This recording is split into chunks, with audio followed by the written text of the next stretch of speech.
Bonjour à tous, j'espère que vous allez bien. On va parler aujourd'hui de l'analyse des rêves et à quoi ça sert. Alors, vous le savez, j'ai monté une formation entière pour vous apprendre à analyser vos rêves. Vous pouvez la retrouver sur www.berangermusard.fr.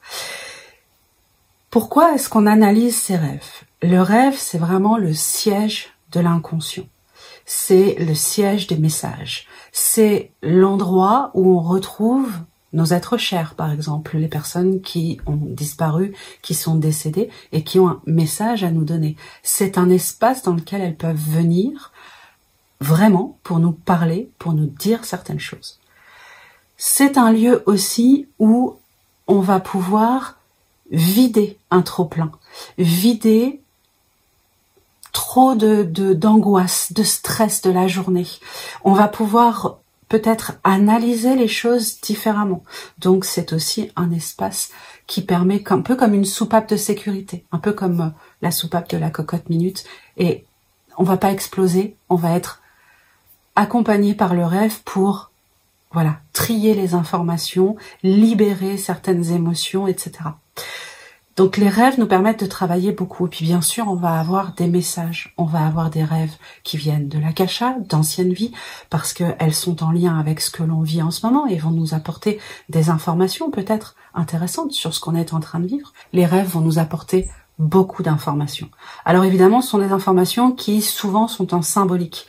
Ça veut dire quoi? Ça veut dire qu'on va avoir une représentation symbolique, un symbole, parfois, tout simplement, je sais pas, la clé Ankh, un serpent, un chat, ou une représentation symbolique de quelque chose de plus subtil, pour une émotion, par exemple.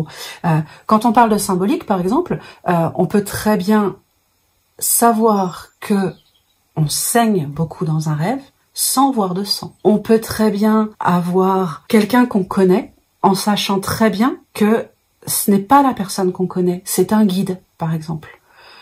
On peut très bien avoir aussi quelqu'un qu'on ne connaît absolument pas, on ne l'a jamais vu physiquement, mais on sait que c'est notre sœur ou notre père, alors qu'en fait, le visage n'a rien à voir, et voilà différentes façons de nous perdre un peu dans les rêves.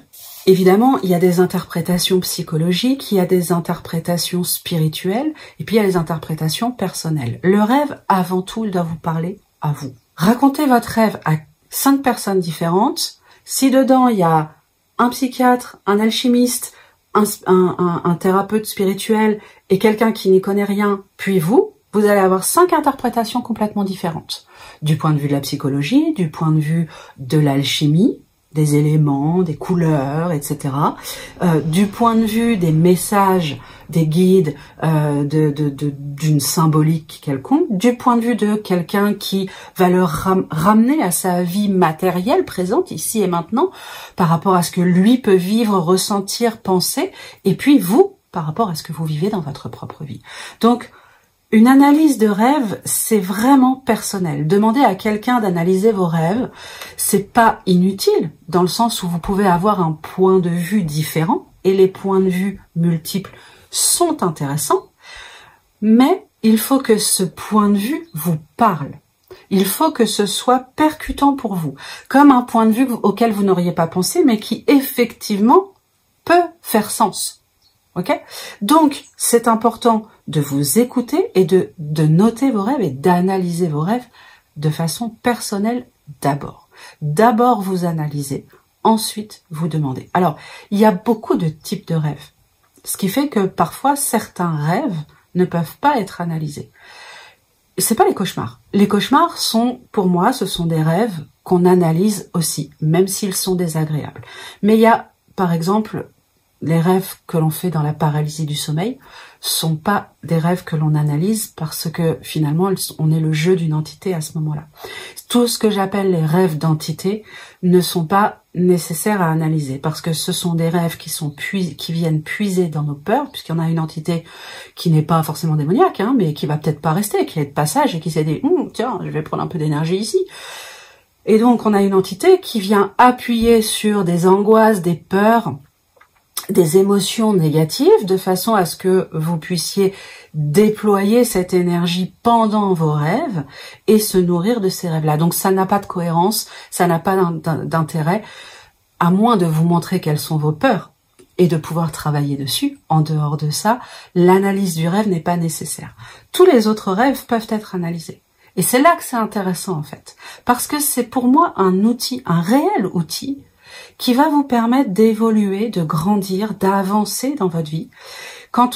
Alors on rêve peut-être pas toutes les nuits, mais quand on note ses rêves et qu'on prend le temps de les analyser, de revenir dessus peut-être, on voit qu'il y a des messages pour plus tard, on voit qu'il y a des informations sur ce qu'on est en train de vivre maintenant, on voit qu'il y a parfois des réponses à des questions qu'on s'est posées, des solutions à des problèmes qu'on s'est posés aussi. Et donc, c'est vraiment un outil pour moi d'évolution. Parce que quand on travaille dans l'énergétique, quand on travaille avec la vibration, avec les guides, les anges, les défunts, l'akasha, etc., toutes ces clés et tous ces outils que l'on a en spiritualité, on a vraiment là un outil spirituel qui nous permet de voir le monde autrement, de voir les choses autrement et de continuer d'avancer. D'autant plus qu'on peut programmer ses rêves. Alors pas programmer pour dire « Ah, j'ai envie de rêver d'une licorne qui saute des buissons ». Non, je peux programmer mon rêve simplement en disant « Cette nuit, je rêve pour trouver la solution à cette problématique. » Et je m'en souviens. C'est un peu un mantra. Cette nuit, je rêve de ceci, cela, parce que j'ai besoin de ceci, cela, et je m'en souviens. Et si on fait ça, on va pouvoir au fur et à mesure, soir après soir, avoir des réponses, avoir des informations. C'est-à-dire qu'on va utiliser l'énergie du rêve pour pouvoir répondre à certaines problématiques. Certaines personnes sont capables de faire de la voyance. Alors c'est pas de la voyance, disons que c'est de la guidance par le rêve. C'est-à-dire que ils vont par exemple prendre un client et ce client, eh bien, ils vont faire tout un travail de concentration, tout un travail d'intention sur plusieurs jours, de façon à rêver. Donc, ils peuvent mettre un prénom, certains mettent un prénom sous l'oreiller, certains font des petites poupées qui sont à l'effigie de leur client et vont les placer sous l'oreiller avec tout un rituel, etc., de façon à avoir une guidance pour cette personne-là.